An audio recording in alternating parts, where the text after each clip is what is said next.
नमस्कार, knocking-news.com में आपका स्वागत है। मैं हूं गिरिजेश वशिष्ठ।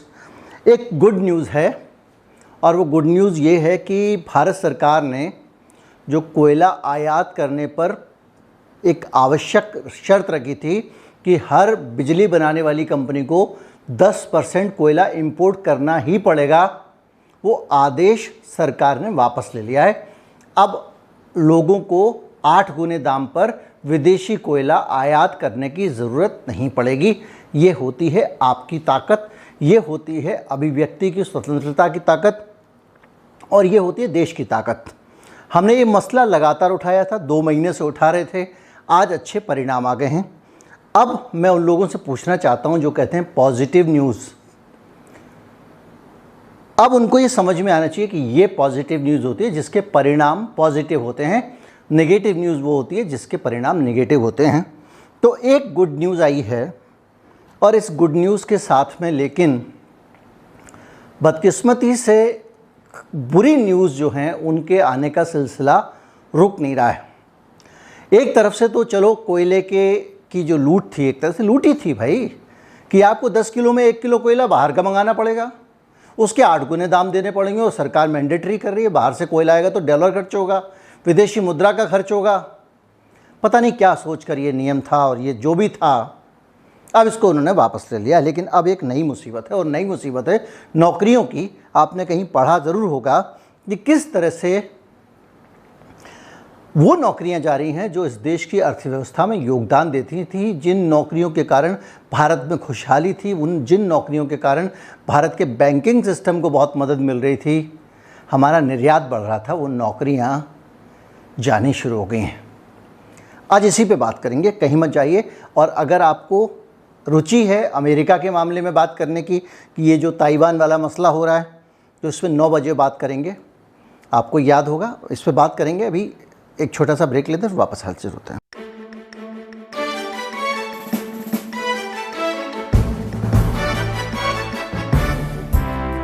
जो लोग फेसबुक पे फॉलो नहीं कर रहे हैं, कर लें भाई। बहुत सारे लोग हैं ऐसे हैं जिन्होंने जो फेसबुक पे देख रहे हैं लेकिन उन्होंने फॉलो नहीं किया हुआ है, वो फॉलो कर लें। चैनल पे नियमित वीडियो आते हैं, 2 वीडियो एक साथ मिलते हैं फेसबुक पे, यहाँ अलग अलग चैनल पे मिलते हैं, तो उसका वो लोग आनंद ले सकते हैं। ये अलग बात है कि वहाँ वीडियो थोड़ा सा यूट्यूब के बाद में आते हैं। मैंने आपको बताया था कि किस तरह से अमेरिका चाइना की धमकी के आगे झुकता सा लग रहा है, मैंने आपको बताया था।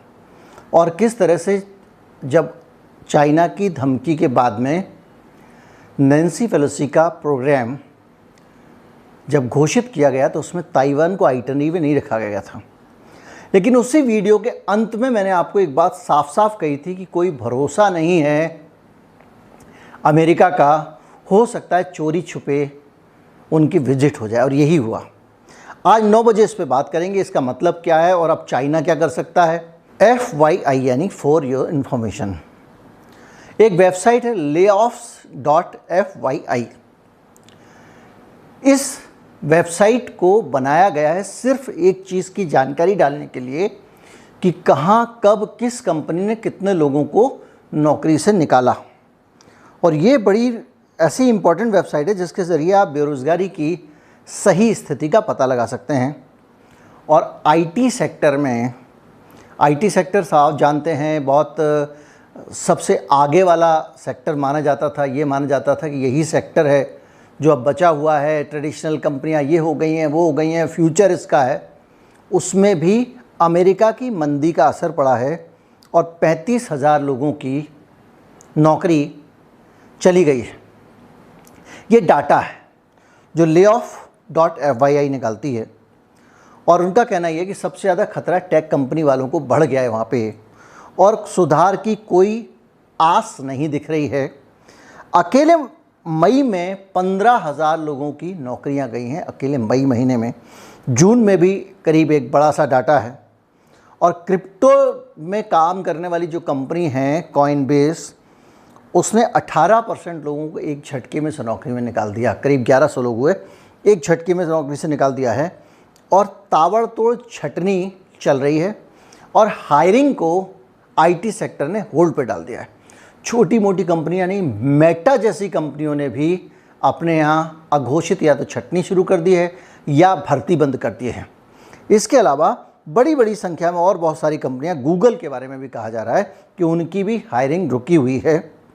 हज़ारों लोगों को नौकरी पर नहीं रखा जा रहा। जो बच्चे आईटी सेक्टर में यहाँ से बीटेक एमटेक वगैरह करके प्रोग्रामिंग सीख के बाहर आए थे, उनके लिए नौकरी का संकट पैदा हो गया। आप सोचिए, ये वही अमेरिका है जो 6 महीने पहले तक, साल भर पहले तक बल्कि, जहाँ पे हालत ये थे कि लोग बहाने से इस्तीफे दे रहे थे और कह रहे थे भैया हमको नौकरी नहीं करनी है।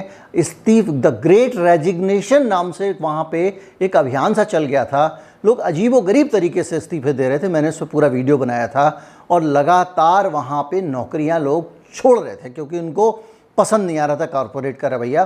भारत में भी आपने देखा कि किस तरह से इसी आईटी सेक्टर के लोग तैयार नहीं थे नौकरी करने का और वो कह रहे थे कि भैया घर से करानी है तो करा लो, वर्क फ्रॉम होम अच्छा लग रहा है हमको, हम आपके दफ्तर में आके काम नहीं कर सकते। तो जो बड़ी आईटी कंपनियां थी भारत की, उनकी नौकरियां छोड़कर लोग छोटी कंपनियों में ज्वाइन कर रहे थे। ये भी मैंने आपको बताया था।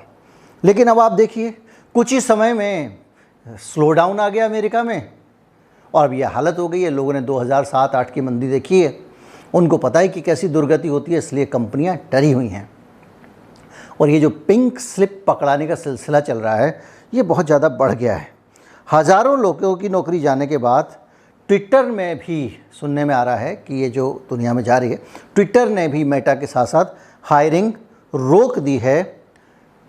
नेटफ्लिक्स जैसा बड़ा प्लेटफॉर्म, पेलोटोन और रॉबिनहुड को भी छटनी करनी पड़ रही है। और इसी तरह से ये कंपनियां अपना बजट बचाने के लिए जो नए असाइनमेंट दे रहे थे, जो नई फिल्में बनाने के लिए पैसे दे रहे थे, उसको भी अब सोच समझ के देना शुरू कर दिया है। नैस्डैक जो है न्यूयॉर्क स्टॉक एक्सचेंज, उसका सूचकांक करीब 30% गिर चुका है। इससे पहले 2008 में ही गिरा था 48%। और वो नैस्डैक जो है वो टेक कंपनियों का ही एक तरह का स्टॉक एक्सचेंज है। टेक कंपनियां डोमिनेट करती हैं, लेकिन टेक कंपनियों की दुर्दशा के कारण नैस्डैक का सूचकांक भी 30% नीचे आ गया है। यानी आप सोचिए कि टेक कंपनियों का, टेक का फ्यूचर क्या हो गया है। अभी मैं बताऊंगा कि टेक का महत्व क्या है। पेटीएम, जोमेटो वगैरह भारत पे अगर आप आएँ तो उनका तो जो हाल हुआ है सो आपको पता ही है। अब जोमेटो से बड़े बड़े पार्टनर भी जाने की बात कर रहे हैं। ओला कह रही है कि हम इससे बाहर हो जाएंगे। लेकिन टीसीएस जैसी बड़ी कंपनियों के भी धंधे में तगड़ा झटका लगा है। क्रंच बेस करके एक और संस्था है, उसकी रिपोर्ट बताती है कि भारत में 12,000 लोगों को नौकरियों से निकाला गया है एक साल में, और साल ख़त्म होते होते 60,000 लोगों को नौकरी से बाहर कर दिया जाएगा। इसके अलावा भारत का आईटी सेक्टर, और आपका उसकी कहानी समझिए आप। भारत का आईटी सेक्टर क्या करता है? सॉफ्टवेयर बनाता है। किसके लिए बनाता है? अमेरिका के लिए। अमेरिका एक बहुत बड़ा ग्राहक भारत के आईटी सेक्टर का भी है, और भारत के आईटी सेक्टर के जो कामगार हैं, जिनको आप सॉफ्टवेयर इंजीनियर कहते हैं, उनका भी मार्केट जो है वो अमेरिका है। किसी भी कंपनी में जब मंदी आती है तो वो नया सॉफ्टवेयर तो लगवाएगा नहीं किसी काम के लिए, करोड़ों रुपए खर्च करके। वो सोच रहा है इसी से काम चलाओ 6 महीने 8 महीने और। तो धीरे धीरे करके उनकी डिमांड कम हो रही है। आईटी सेक्टर भारत का जो है वो, हमारा जो एक्सपोर्ट है भारत का, उसमें एक बहुत बड़ी भूमिका आईटी सेक्टर की है, जो सॉफ्टवेयर वगैरह बनाते हैं, और सर्विस सेक्टर की है।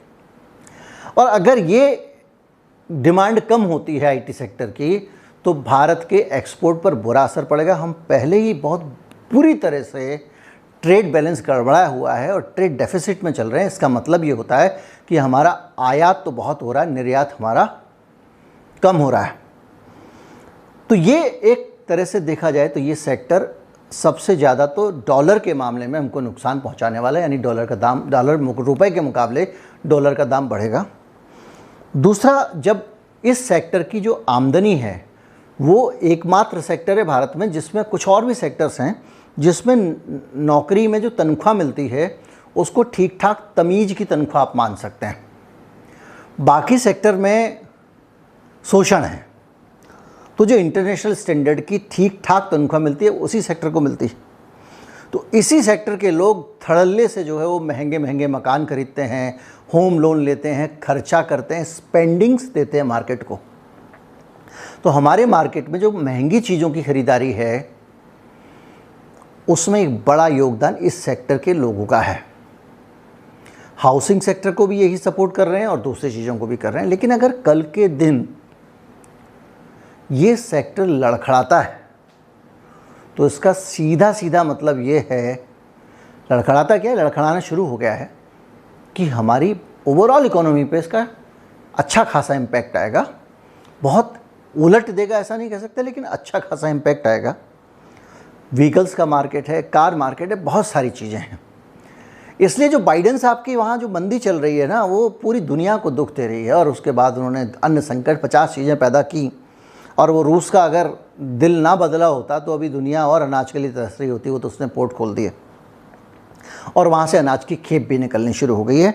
बहरहाल ये स्थिति है और इस स्थिति में आपको ये समझ लेना चाहिए भारत की आने वाले समय के लिए बुरी न्यूज़ और आ गई है, और इसमें सरकार को फिर नए सिरे से कुछ कदम उठाने पड़ेंगे, कुछ फैसले करने होंगे। उम्मीद करता हूँ वीडियो आपको अच्छा लगा होगा। अच्छा लगा हो तो ज़्यादा से ज़्यादा लोगों तक पहुँचाएँ, चैनल को सब्सक्राइब कर लें।